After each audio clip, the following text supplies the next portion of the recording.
Coming to you live from the beautiful island of Lindau, Germany. It's the 71st annual Lindau Nobel Laureate Meeting, where annually hundreds, in this case 600 young scientists gather along with 30 Nobel laureates this year to spend a week celebrating science, learning about science, and it's really about mentorship. The motto here is educate, inspire, connect. And I'm connecting right now with one of the 500 young scientists that's on site. We have another 100 that are viewing from around the world, participating virtually. But joining me right now is Fernanda Cornejo of the Biotechnology Institute at the National Autonomous University of Mexico. That was a mouthful, Fernanda. It was perfect. Where is the National Autonomous University of Mexico? Okay, the university's main campus is in Mexico City, but it has another institutes outside the center of the country. And I'm working specifically in the state of Morelos, the city of Cuernavaca. So I'm Yeah. about 40 minutes away from the city. Excellent. And this year's meeting is a chemistry meeting, although everyone here isn't a Hmm. chemist. Are you a chemist? Yes, What kind of I chemist are am. you? I did my bachelor's in chemistry and pharmacy. The name of the career is biological and pharmaceutical chemistry. So I'm a bit of all of three things. And I should have said you finished your PhD about 6 months ago, so congratulations, Dr. Fernanda Cornejo. Thank you. How does Thank that you. feel Yes. after so many years from Yeah. undergrad through grad work through PhD Mhm. student? How's it feel? Oh, it was definitely a challenge. I mean, after my bachelor's, I did a master's and then the PhD, and it wasn't easier. I mean, after all those years at school, it didn't got easier. Definitely was a challenge, but I'm yeah, I'm so happy, and it's so Yeah. liberating to have that done. Yes. Cool. Can I get you to try to bring your head up in the shot a little bit? I don't want to lose you. It looks like you're hitting your chin on the bottom there. Um, Is so, that better? yeah. So, a pharmaceutical chemist. So, what are you actually working on? What sort of work do you do? Well, right now I'm working with a lab that focuses on the study of the microbiome. So we are characterizing the microbiome of children with obesity and children with metabolic alterations. And also we are characterizing the microbiome in a non-model organism. We are actually working with shrimp because Mexico is a big producer of shrimp. So we're trying to kind of modulate the microbiome so the shrimp grows better and resists diseases better. So, did you That's say what we do. not a model organism, but a non model organism? That's right. What do you mean Yeah. by that? In that you're not studying it as a model for humans, you're studying it as its own thing? Is that what you mean? Or am I'm just taking a guess Yeah. there. No, no, you're right. I mean, traditionally, model organism is like mice. There are a lot of diseases that are mimic in animals like mice, or maybe something more complicated as, I don't know, pigs, maybe, or it's just like it's not common to study shrimp. No. So, So yeah, you're so studying that's why I call it. the microbiome of shrimp. And when you say the microbiome, do you mostly mean it's the gut microbiome? Do you mean? Yeah. Yeah, of Yes. shrimp. Yeah. Why? Why the gut microbiome of shrimp? Because Mexico is one of the main producers of shrimp for the world. So it's a very valuable species in aquaculture, and it's very susceptible to diseases, especially to one bacteria that kills a lot of shrimp annually. And so that means a lot of economical losses for the markets. So uh, by modulating the microbiome, the intestinal microbiome, we're looking to make it more resistant to those diseases and so help the production. Yeah. Interesting. Did you always know you wanted to be a scientist and this sort of scientist?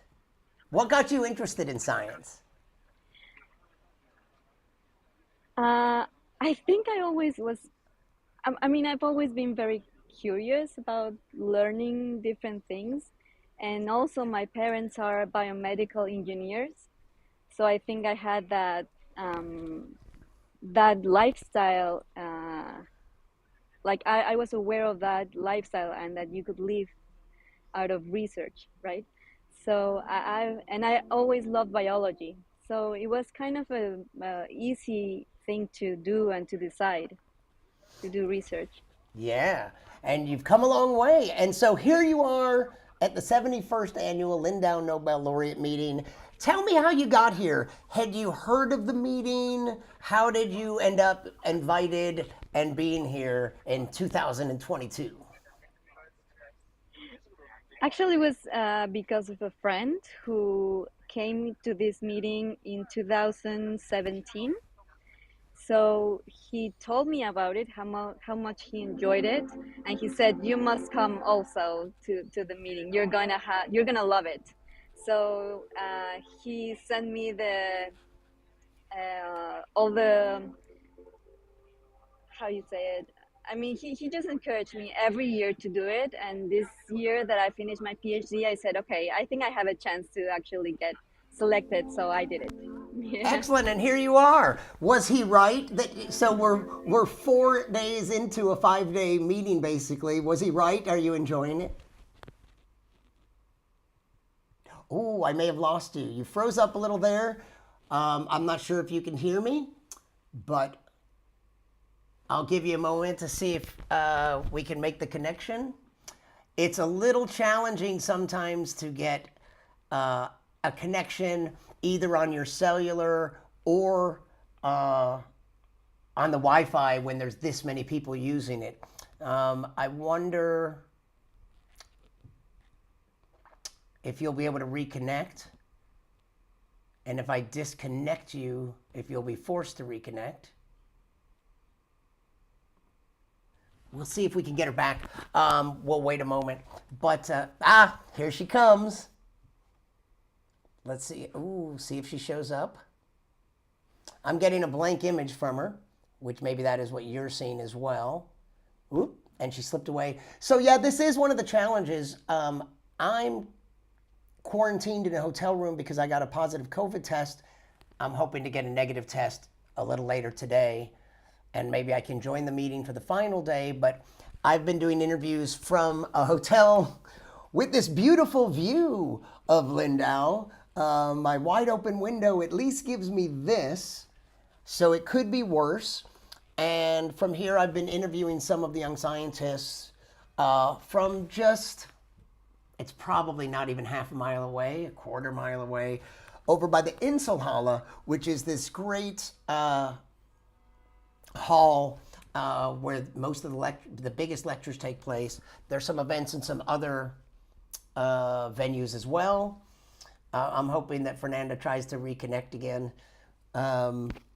Maybe I could send her an email and see. One moment. We'll see. This is going to happen occasionally. But maybe she can't get a signal at all.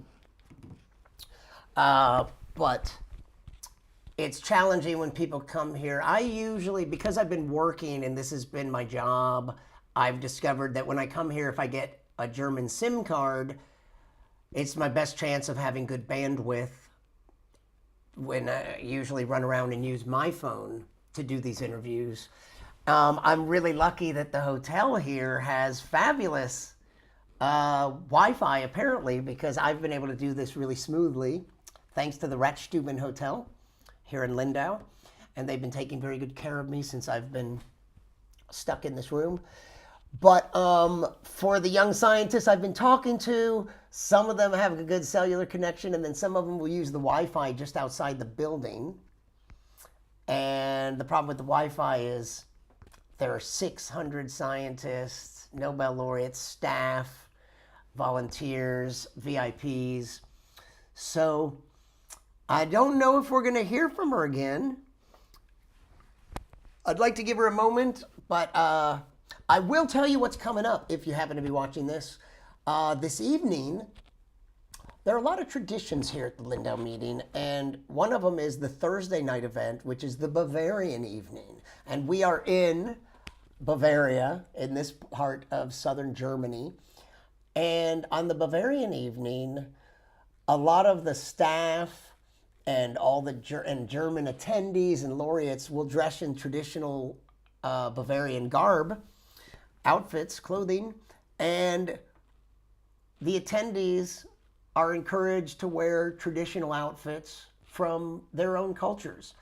And it's a really beautiful evening where you'll just see hundreds of people. Not everyone dresses up. I'm an American. I'm not really sure how to represent myself in what's traditional. What would it be? Traditional colonial clothes. I don't know what culture America has, but it's really beautiful to see. There are often 50, well over 50 countries represented, 80 to 100 countries. In the years that I've been here, it's been like 80 to 100 different countries. So you'll see so many different cultures represented, and many of them will dress up on Bavarian night, and it's really fun. And it's a big party. There's a little bit of presenting, maybe a performance, some entertainment, but then it's just dinner and sort of a party vibe. So this meeting has a lot of everything. It has a lot of science, and it has a lot of science adjacent stuff, like sessions discussing science policy and how science can be done better, and diversity in science, or trust in science. So the meeting is pretty all-encompassing in a lot of ways. And in fact, tomorrow is the last day. Friday is always the final day of the meeting. And everyone will board a cruise ship and head out on an hour and a half or 2 hour or so ride to another island, Malow Island, where there will be the boat ride itself is very fun. And by then, all the attendees have spent an entire week together, 4 or 5 days together, and there's been a lot of bonding and friendships formed. And so the ride out there is a lot of fun. And then there's one panel discussion outdoors under a tent. And then there's a picnic. And then we just wander around the island. There's a conservatory of flowers, and it's just social the rest of that day. And then the boat ride back is even more fun, because just everyone has had a great time getting to know each other, and there's hugging and tearful goodbyes, and it's a great conclusion to the meeting each year. So I guess Fernanda's not going to be coming back in, but I'll tell you what, I do have another interview coming up in just a moment. So I'll tell you what, they're pretty much ready to go, and I will end this and connect with them, and we'll be back live from the 71st Annual Lindau Nobel Laureate Meeting.